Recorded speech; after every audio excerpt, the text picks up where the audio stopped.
কবির যাত্রী নাট্য চর্চা কেন্দ্র প্রযোজিত আমাদের আজকের নিবেদন রবি ঠাকুরের ছোট গল্প অবলম্বনে নাটক পোস্টমাস্টার।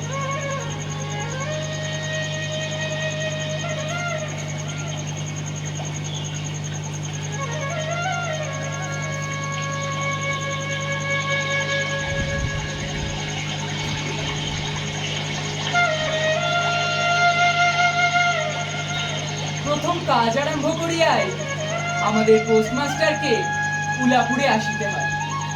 গ্রামটি অতি সামান্য, নিকটে একটি নীলকুঠি আছে, তাই কুটির সাহেব অনেক জোগাড় করিয়া এই নতুন পোস্ট অফিস স্থাপন করিয়াছে।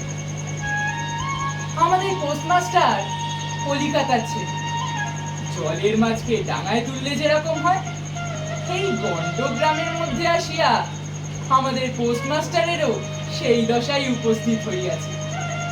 আজই পোস্টমাস্টারের উলাপুরে আসিবার কথা। সাবধানে সাবধানে মাঝি, সাবধানে ঘাটে বেড়াও। হয়তো বলতে বলতেই আসিয়া পড়িয়াছে। আসেন আসেন, সাবধানে আসবেন। রাস্তার অবস্থা ভালো নয়, সাবধানে আসবেন।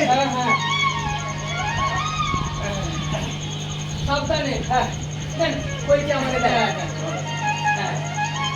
নমস্কার, আমি মজু। আসেন, সাবধানে আসবেন, রাস্তার অবস্থা ভালো নয়। এই অজপাড়া গায়ে পোস্টমাস্টারের চাকরি নিয়ে আসতে হবে তা কখনো স্বপ্নেও ভাবিনি। শহরের মানুষ অসুবিধাতে একটু হবে, তা কি আর করবেন বলেন? চলেন চলেন। আচ্ছা, এটাই হলো উলাপুর গ্রাম, তাই তো? আগে আর মধু, ওই দূরে কয়েকটা বাড়ি দেখা যাচ্ছে, ওগুলো কি? ওগুলি নীলকুঠি। নীলকুঠি? এই নীলবাস সাহেবরা ওখানে থাকতে। আচ্ছা। আরে তারাই তো তোর জোর করে আমাদের উলাপুর পোস্ট অফিসটা বানিয়ে দিয়েছে। চলে। আর জানেন মাস্টার বাবু, আমাদের উলাপুর হচ্ছে একেবারে গন্ড গ্রাম, কয়েকবার চাষিদের বাস আর এই নীলকুঠি। চলে। তা মধু, আমাদের এই পোস্ট অফিসে তুমি ছাড়া আর কজন কর্মচারী আছে?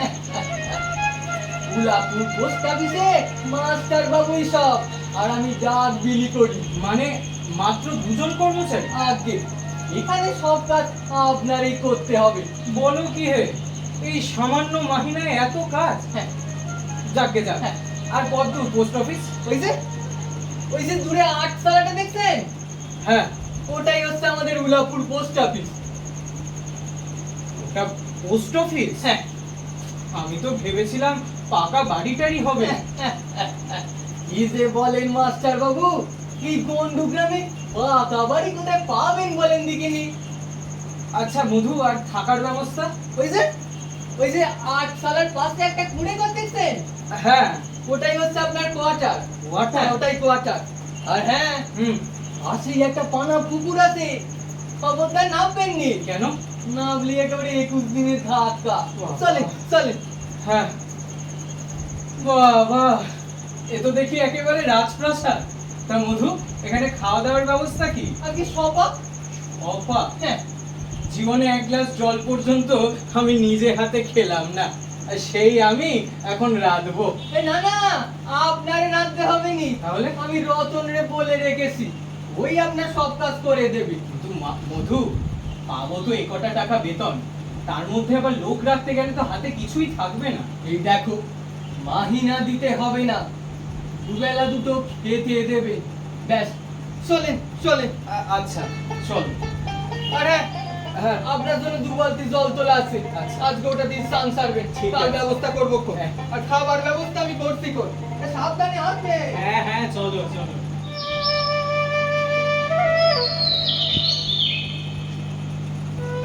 কবিতায়, সাহিত্যে পল্লী বাংলার অসাধারণ রূপ, ইট কাঠ কংক্রিটের জগতের মধ্যে বড় হওয়া পোস্টমাস্টার পড়তো আর ভাবত এর বোধহয় শুধুই কবির কল্পনা।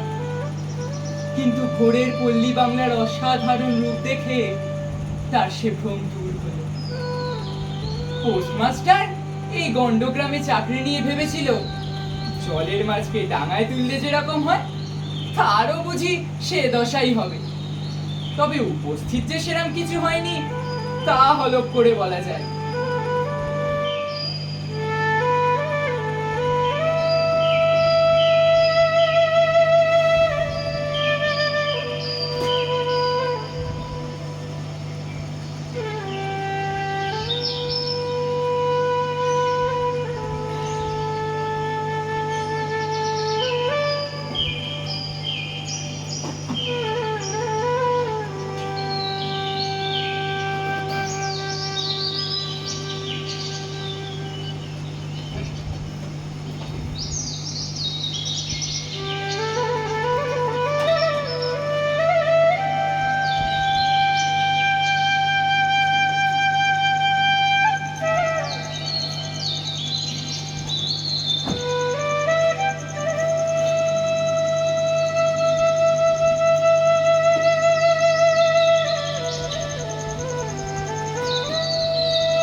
আরে মধু, এসো এসো, ভেতরে এসো।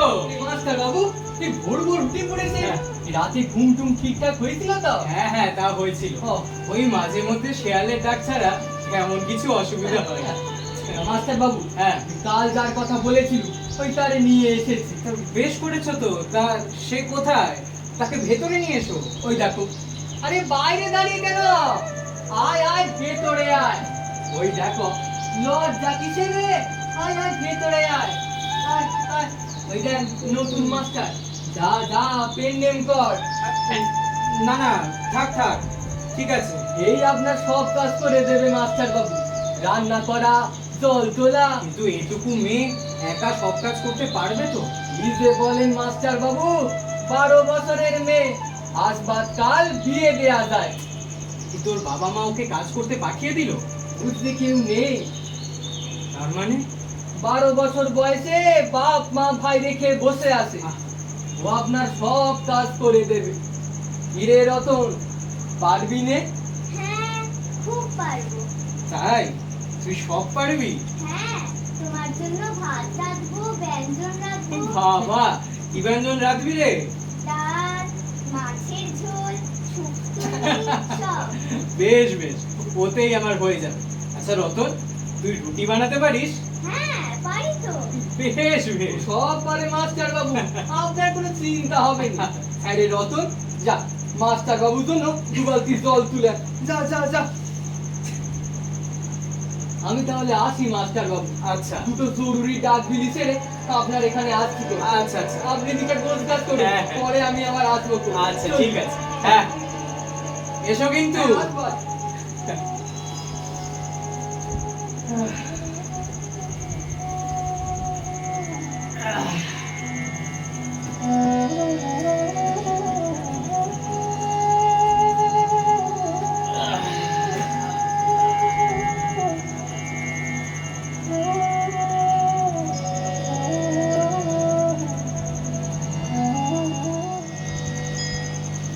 আমাদের পোস্টমাস্টার কলিকাতার ছেলে, ভালো করিয়া মিশিতে জানে না। অপরিচিত স্থানে গেলে ইহারা হয় উদ্ধত, নয় অপ্রতিভ হইয়া থাকে। এই কারণে এই গ্রামের স্থানীয় লোকের সহিত তাহার মেলামেশা হইয়া ওঠেনি। অথচ হাতে অধিক কাজও নাই। কখনো কখনো অবশ্য 2-1টি কবিতা লিখতে চেষ্টা করেন। যে সমস্ত দিন তরুপল্লবের কম্পন এবং আকাশের মেঘ দেখিয়া তাহার জীবন বড় সুখে কাটিতেছে। কিন্তু অন্তর্যামী জানেন, যদি আরব্য উপন্যাসের মতো কোনো এক দৈত্য আসিয়া এক রাত্রের মধ্যে এই শাখা পল্লব সমেত সমস্ত গাছপালা উপড়াইয়া পাকা রাস্তা বানাইয়া দেয় এবং সারি সারি অট্টালিকা আকাশের মেঘকে দৃষ্টিপথ হইতে রুদ্ধ করিয়া রাখে, তাহা হইলে এই আলমরা ভদ্র সন্তানটি পুনশ্চ নবজীবন লাভ করিতে পারে।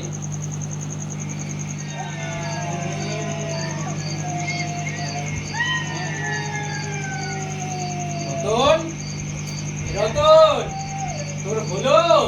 যাই দাদা বাবু।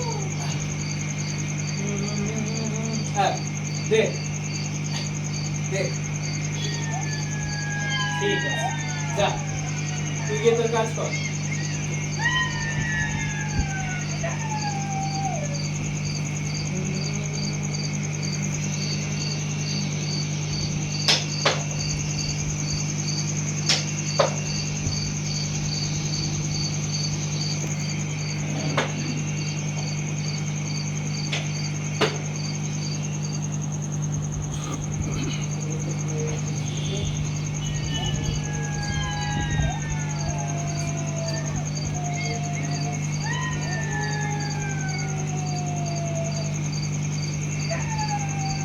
ঠিক আছে, যাক, মোটামুটি সব গোছানো কমপ্লিট। বাবা, আর এটা কি অন্ধকার করেছে? কিছুই তো ভালোভাবে দেখা যাচ্ছে না। রতনটা আবার গেল কোথায়? রতন, যাক, এখন তো আর তাকে সেরকম কোনো দরকার নেই।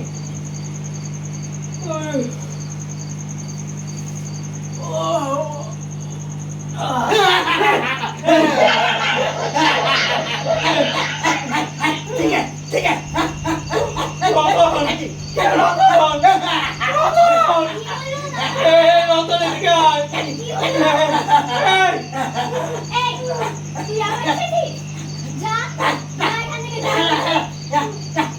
যাবি না? একটু কাটারিটা নিয়ে সে একটু ঝুলিয়ে আমি কেটে দিই না? তবে যা, পালা।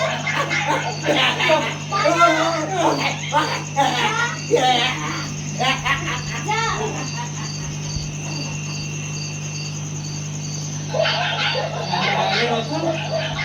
ওটা কে ছিল রে? ও, ও তো তারক দাদা গো, পাগল।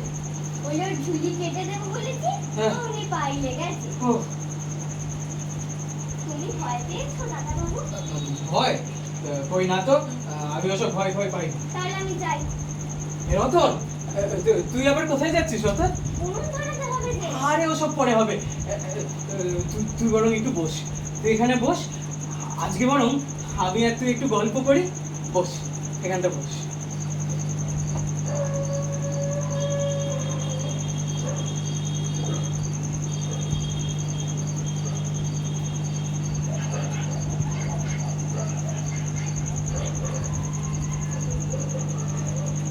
রতন, আচ্ছা, তোর বাড়ির কথা মনে পড়ে? হ্যাঁ, মনে পড়ে তো। তাই? বাপ, মা, ভাই সব বাইরে। তাই নাকি? আচ্ছা, তোকে বাড়িতে সব থেকে বেশি কে ভালোবাসে, মা না বাবা? বাবা, তাই? বাবা মানে সব থেকে বেশি ভালোবাসে। মাঠ থেকে যখন বাড়ি ফিরতো, হ্যাঁ। আমার জন্য প্যায়রা, শশা সব নিয়ে আসতো। তাই নাকি? হ্যাঁ, মা রেগে বলতো, হ্যাঁ। নেড়ারে দেবে না? নেরা? এই নেরা কে রে? আমার ছোট ভাই। আমরা দুজনে খুব খেলা করতাম। তাই? জানো? হ্যাঁ, বর্ষার দিনে ডোবার ধারে গিয়ে মাছ ধরতাম। তাই? হ্যাঁ, খেপলা জাল, কখনো ঘুনি, আবার কখনো কঞ্চি কেটে ছিপ তৈরি করতাম। তো তাতে মাছ উঠতো রতন? হ্যাঁ, তাই? উঠতো তো। পুঁটি, কেঁচোখা। আচ্ছা দাদাবাবু, হ্যাঁ। তুমি মাছ ধরতে পারো? ধুর বোকা, আমাদের শহরে কি আর পুকুর টুকুর আছে রে যে আমি মাছ ধরবো? পুকুর নেই? না। তাহলে কি আছে শহরে? শহরে? শহরে আছে মস্ত পাকা বাড়ি, চওড়া বাঁধানো রাস্তা, মোটর গাড়ি, বুঝলি? জানো দাদাবাবু, আমার না শহরে যেতে খুব ইচ্ছা করে। তাই নাকি? তা তুই বুঝি কোনোদিন শহরে যাসনি? একবার বাপের সঙ্গে মেলায় গিয়েছিলাম। ও সেখানে হাওয়া গাড়ি দেখেছিলাম। তাই? আমার না হাওয়া গাড়ি চড়তে খুব ইচ্ছা করে। তুমি চড়েছো? হ্যাঁ, আমি চড়েছি। কিন্তু রতন, আমি যে কোনোদিন গরুর গাড়ি চড়িনি। ও মা, তুমি গরুর গাড়ি চড়োনি? না তো। আচ্ছা রতন, তুই আমাকে গরুর গাড়ি চড়াবি? ঠিক আছে, তাহলে তুমি আমায় হাওয়া গাড়ি চড়াবে আর আমি তোমায় গরুর গাড়ি চড়াবো। বেশ বেশ, তাই হবে। ও মা, কত রাত হয়ে গেল, আমি যাই, রান্না চাপাই। তুমি আচ্ছা বসো। হ্যাঁ, রতন, যা, এটাও ভেতরে নিয়ে যা। আহ,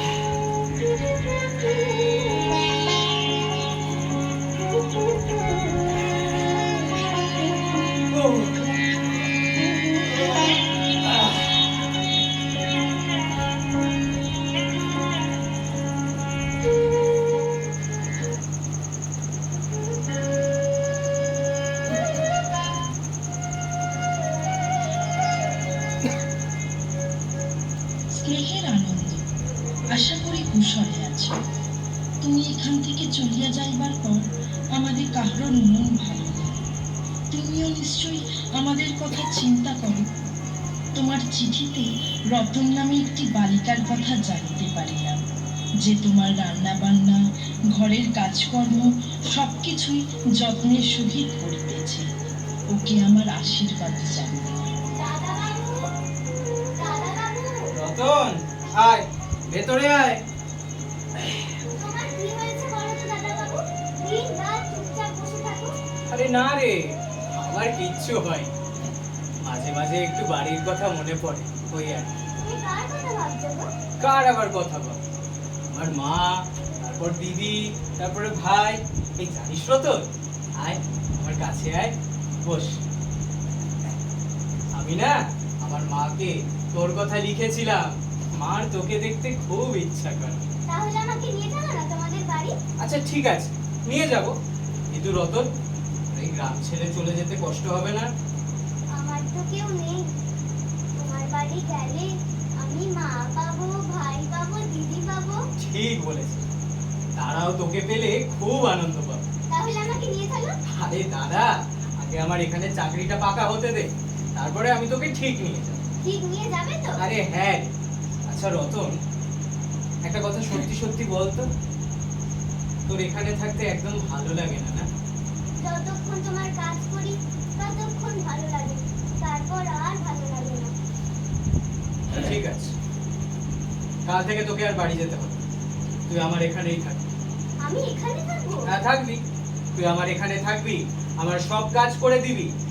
আর বাকি যে সময়টা থাকবে, সেই সময়টা আমি তোকে লেখাপড়া শেখাবো। সত্যি দাদা বাবু? সত্যি। তাহলে খুব মজা হবে। আমি এখানে থাকবো, তোমার কাছে লেখাপড়া শিখবো, খুব মজা হবে। হ্যাঁ।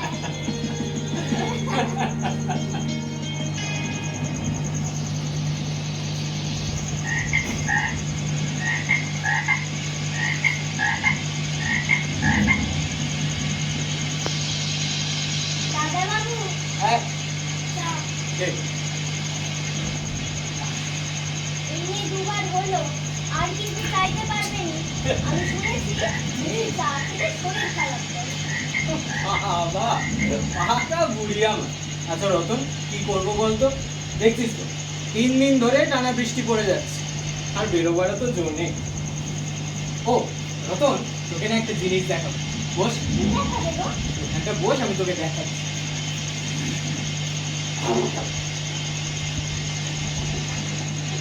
আচ্ছা রতন, সকাল থেকে তো মধুকে দেখলাম না, ও এসেছিল? হ্যাঁ, এসেছিল তো। আচ্ছা, দাঁড়া। এই দেখ। ফটো? হ্যাঁ। কি সুন্দর। সবাই কেমন হাসছে, হুম।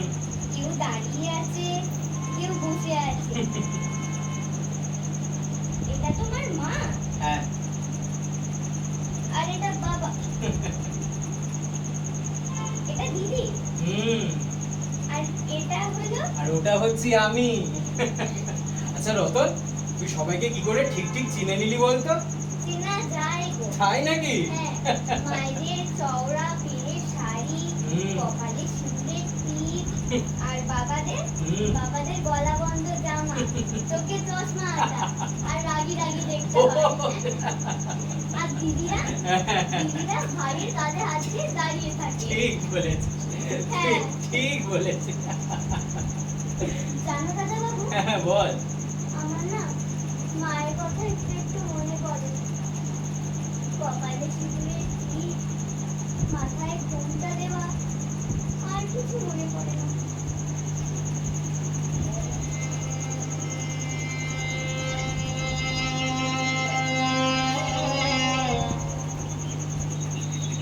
হ্যাঁ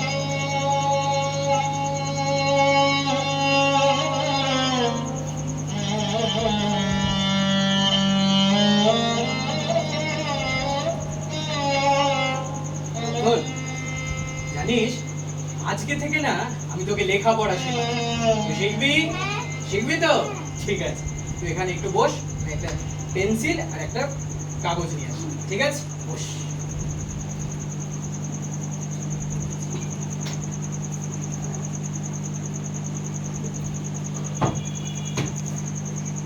আচ্ছা, আমি যা লিখবো সেটা দেখে বলবি কি লিখেছি। ঠিক আছে?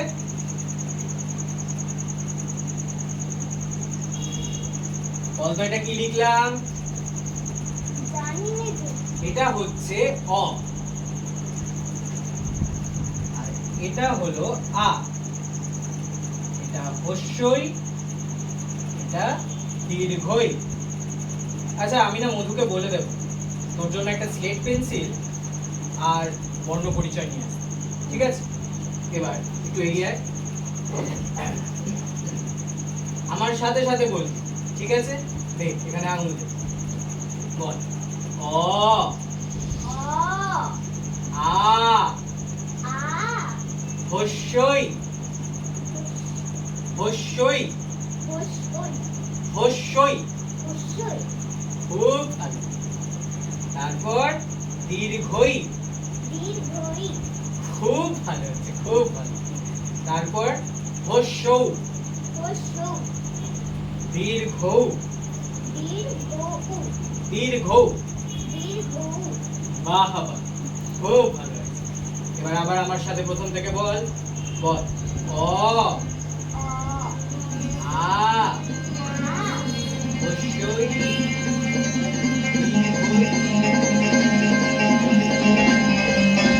এবার আমি যেমন করে লিখে দিয়েছি তার উপর দিয়ে পেন্সিলটা বোলাবি আর আমার সাথে সাথে বলবি। বল, প্রথমে কি লিখেছি? ক, ক তারপর খ, খ তারপর গ, গ তারপর ঘ, খ তারপর উম, উম। উ আবার বল। ক, ক খ, খ গ, গ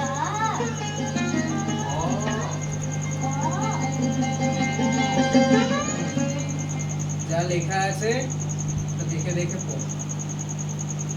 কখনো মিথ্যা কথা বলিও না, হুম, কাহারো সহিত ঝগড়া করিও না, খুব ভালো। তাহাকেও গালি দিও না। বাহ বাহ বাহ, আবার পড়। কখনো মিথ্যা কথা বলিও না, কাহারো সহিত ঝগড়া করিও না। শ্রাবণ মাসে বর্ষণের আর অন্ত নেই। খাল বিল নালা জলে ভরিয়া উঠিল। একদিন প্রাতঃকালে খুব বাদলা পড়িয়াছে। আমাদের পোস্টমাস্টারের ছাত্রীটি অনেকক্ষণ দ্বারের বাহিরে অপেক্ষা করিয়া বসিয়াছিল। ভাবিতেছিল পোস্টমাস্টার বুঝি তাহাকে ডাকিবে, কিন্তু অনেকক্ষণ কোনো ডাক শুনিতে না পাইয়া সে ধীরে ধীরে ঘরের মধ্যে প্রবেশ করিল।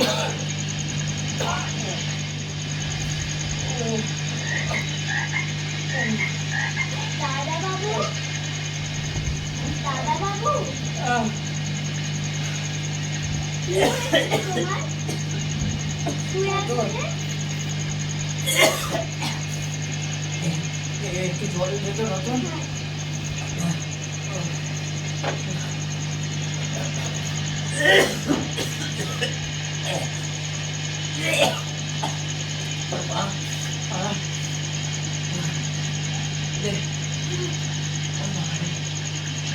শরীরটা একদম ভালো নেই রে রতন।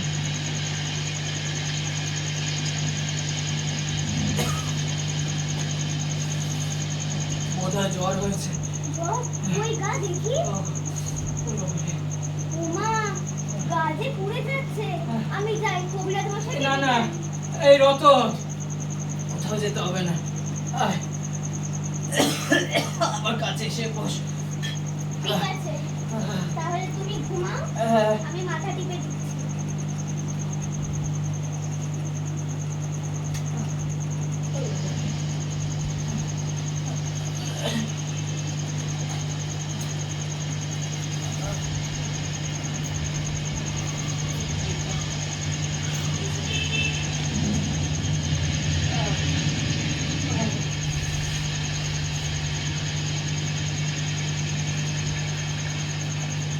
রতন, এ রতন, জানিস আজ তোর ছোঁয়া পেয়ে আমার প্রাণ একবারে জুড়িয়ে যাচ্ছে রে রতন।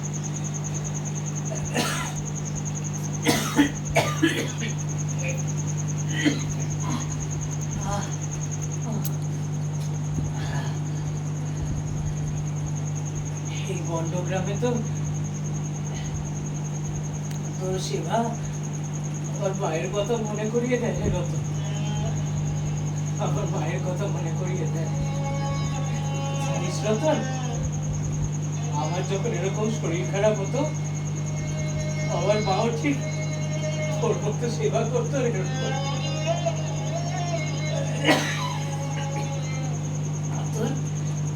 রতন,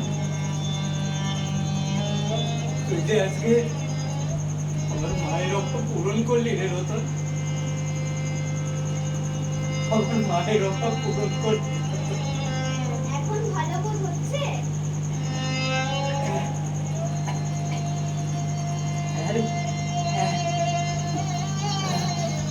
মায়ের মতো কেউ সেবা করলে ভালো করে না হলে হয় রে রতন। যা, অনেক রাত হয়েছে, যা এবার তুই বিশ্রাম কর, যা। না, তুমি আগে ঘুমাও, তারপর আমি শুতে যাব। শো।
যে যে ওষুধগুলো দিচ্ছি সেগুলো কিন্তু ঠিক ঠিক খাবেন, বুঝলেন?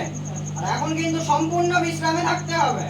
এই যে মধু, বলেন। এ সময় কিন্তু একটু সেবা শুশ্রূষার প্রয়োজন। সে চিন্তা করতে হবে না চক্রবর্তী মশাই, হ্যাঁ, আমাদের রতন একেবারে মায়ের মতো যত্ন নিচ্ছে। দিন রাত মাস্টার বাবুর মাথার গোড়ায় বসে আছে। বেশ। ও হ্যাঁ, শুনছেন? এখন কিন্তু কিছুদিন চান বন্ধ, বুঝলেন? একেবারেই ঠান্ডা লাগানো যাবে না। দেখে বলছি আর কতদিন লাগবে ছেড়ে উঠতে? এখন শুয়ে বসে তো আর ভালো লাগে না। তা কি করবেন বলেন? অসুখটা তো যা বাঁধিয়েছেন, অসুখটা তো একেবারেই ভালো না, বুঝলেন? এই একটু কিছুদিন তো শুয়ে বসে থাকতেই যাবে। অমধু, বলেন। চলো চলো, আমায় আবার পুব পাড়ায় যেতে হবে, কল দিয়েছে। ঠিক আছে, চলেন। দেন ওইটা আমারে দেন। ধরো, হ্যাঁ, এই তুমি একবার ডিসপেন্সারিতে এসো তো, ঠিক আছে। এই ওষুধগুলো দিয়ে দেবো। ওই দুটো জরুরি ডাক বিলিছে, আপনার ওখানে যাচ্ছি কোন। বেশ, হ্যাঁ, আসেন। এই যে হ্যাঁ। আমি আসি, সাবধানে থাকবেন, বুঝলেন? যে যে ওষুধগুলো দিয়েছি সেগুলো কিন্তু ঠিক ঠিক খাবেন। চলে চলো। হ্যাঁ, আসেন।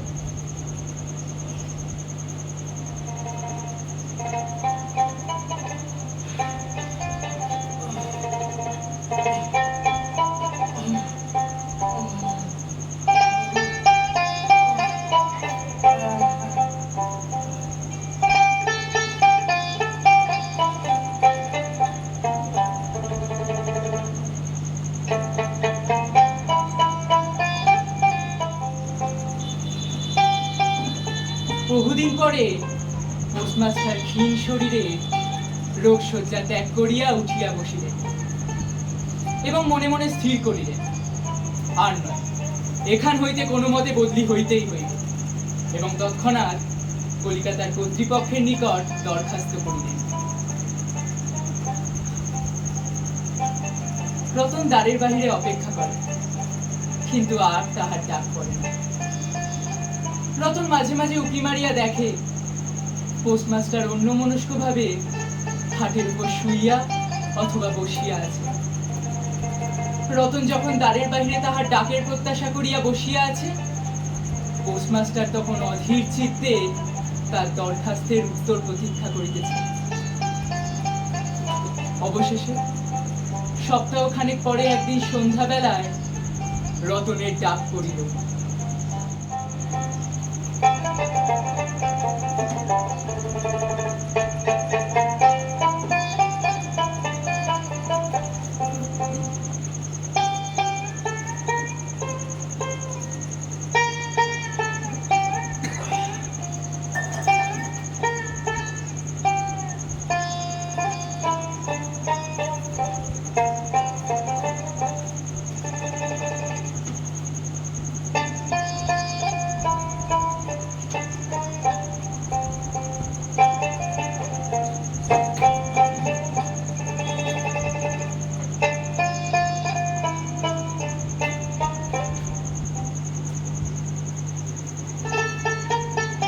রতন, রতন, রতন, এ কি রে? এ কি অবস্থা? হাতে মুখে সব জায়গায় কালি। মন ধরছে না যে।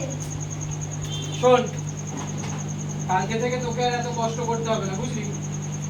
ও বস করে থাকবে বুঝি? না রে, কাল যে আমি চলে যাচ্ছি রতন, চলে যাচ্ছ কোথায়? বাড়ি। কবে আসবে?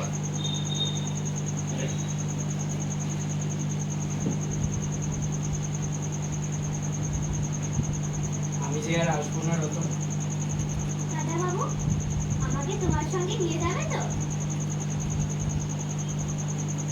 সে কি আর হয় রতন? সে কি আর হয়? তাহলে আমি কি করব? কেন? এখানেই থাকবি আমার জায়গায়। যে নতুন মাস্টার আসছে আমি তাকে সব বলে দিয়ে যাব। আরে তোর কোনো অসুবিধা হবে না রে। এই দেখো কাঁদে। আমার জন্য তোমাকে কিচ্ছু করতে হবে না, কাউকে বলতে হবে না, আমি আর এখানে থাকবো না। এমন করে না রতন। আয় আয় আমার কাছে আয়, বোকা মেয়ে, আয় আমার কাছে আয়। আয় এখানে বস। আচ্ছা রতন, আমি তো তোকে কোনোদিন কিছু দিতে পারলাম না বল। তাই যাবার আগে আমার মাহিনা থেকে সামান্য কিছু টাকা আমি তোকে দিয়ে যাচ্ছি।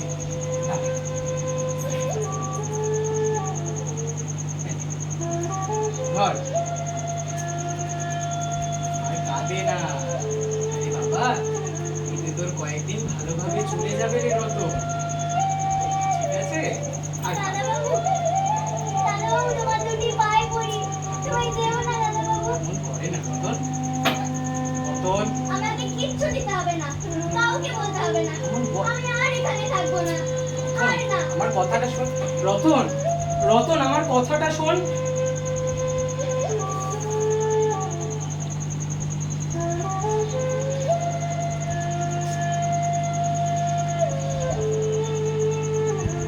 মাস্টার বাবু, মাস্টার বাবু, মধু, এসো। মাস্টার বাবু, আপনি চাকরি ছেড়ে দিচ্ছেন মাস্টার বাবু? হ্যাঁ, কি আর করবো বলো মধু, বদলির জন্য দরখাস্ত করেছিলাম, মঞ্জুর হয়নি, তাই ইস্তফা দিতেই হলো। তাছাড়া বাড়ি থেকে মা চিঠি পাঠিয়েছেন, তিনি চাইছেন আমি তাড়াতাড়ি বাড়ি ফিরে আসি। ভালো করেছেন। হ্যাঁ।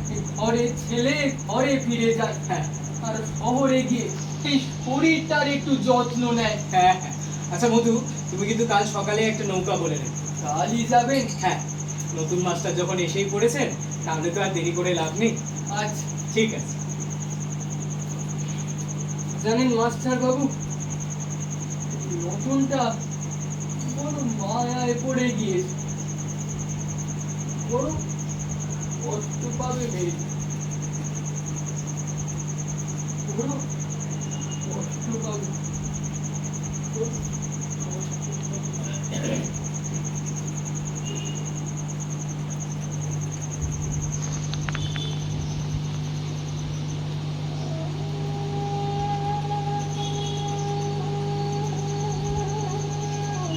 দাদা বাবু,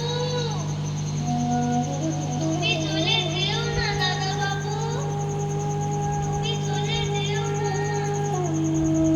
তুমি চলে যেও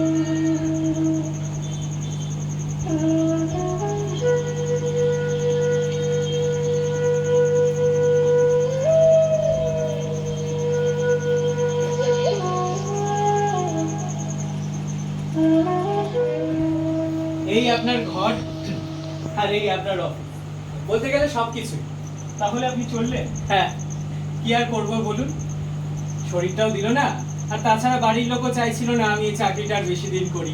কি করবেন, দেখি আমি কতদিন টিকতে পারি। আরে পারবেন পারবেন, তাছাড়া এখানে রতন বলে একটি মেয়েও আছে, খুব ভালো মেয়ে, ও আপনার সব কাজ করে দেবে। আচ্ছা আপনাকে, ও এই নিন আপনার চাবি। আচ্ছা, হ্যাঁ। ওই রতন বলে মেয়েটি, হ্যাঁ সে কি এখানেই থাকে? হ্যাঁ, কি বলুন তো, ওর বাপ মা কেউ নেই, তাই এখানেই থাকে।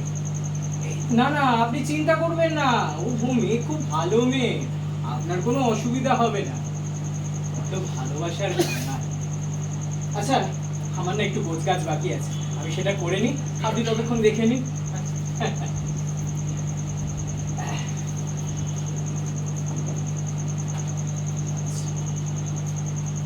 মাস্টার বাবু, আরে মধু, মাস্টার বাবু, এসো। এই নৌকা তৈরি। আচ্ছা আচ্ছা, ওমা, নতুন মাস্টার বাবু আছে। হ্যাঁ হ্যাঁ হ্যাঁ। যাক, ভালোই হলো, দুজনের দেখা হয়ে গেল। নমস্কার, আমি মধু, ডাক বিলি করি। নমস্কার। আপনার কোনো চিন্তা নেই, আমি আপনার সব ব্যবস্থা করে দেবো। ওই রতনে বলে রেখেছি আপনার জন্য 2 বালতি স্নানের জল তুলে রাখতে। আচ্ছা, চলেন মাস্টার হ্যাঁ বাবু, হ্যাঁ হ্যাঁ, চলেন। চলো চলো। আপনি দিকে গোছ গাছ করুন, আমি মাস্টার উপরে নৌকায় তুলে দিয়ে আসছি। এই দেন, চলো। ওই যে আমারে দেন। হ্যাঁ না, হ্যাঁ আচ্ছা মধু, হ্যাঁ, সকাল থেকে তো রতনকে দেখলাম না, সে কোথায়? সে কি এ তল্লাটে আছে? সকাল থেকে খেয়া খাটে চুপ করে বসে আছে, বড় মায়ায় পড়ে গেছে মেয়েটা, বড় কষ্ট পাবে। আচ্ছা চলে, চল, চলো। আমি মাস্টার বাবুরে নৌকায় তুলে দিয়ে আসছি। আসেন আসেন মাস্টার বাবু। চলি।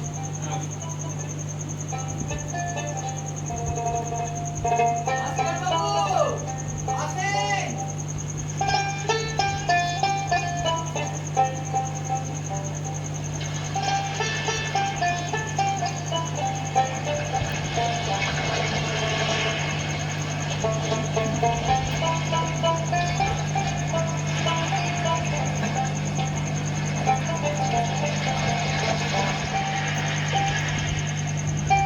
পোস্টমাস্টার নৌকায় উঠল এবং নৌকা ছাড়িয়ে দিল। বর্ষা বিস্ফোরিত নদী ধরণীর উচ্ছ্বলিত অশ্রু রাশির মতো ছল ছল করিতে লাগিল। তখন হৃদয়ের মধ্যে অত্যন্ত একটা বেদনা অনুভব করিতে লাগিলেন। একটি সামান্য গ্রাম্য বালিকার করুণ মুখচ্ছবি যেন এক বিশ্বব্যাপী বৃহৎ অব্যক্ত মর্ম ব্যথা প্রকাশ করিতে লাগিল। দূর হতে রতনের ক্ষীণ কণ্ঠ, দাদা বাবু,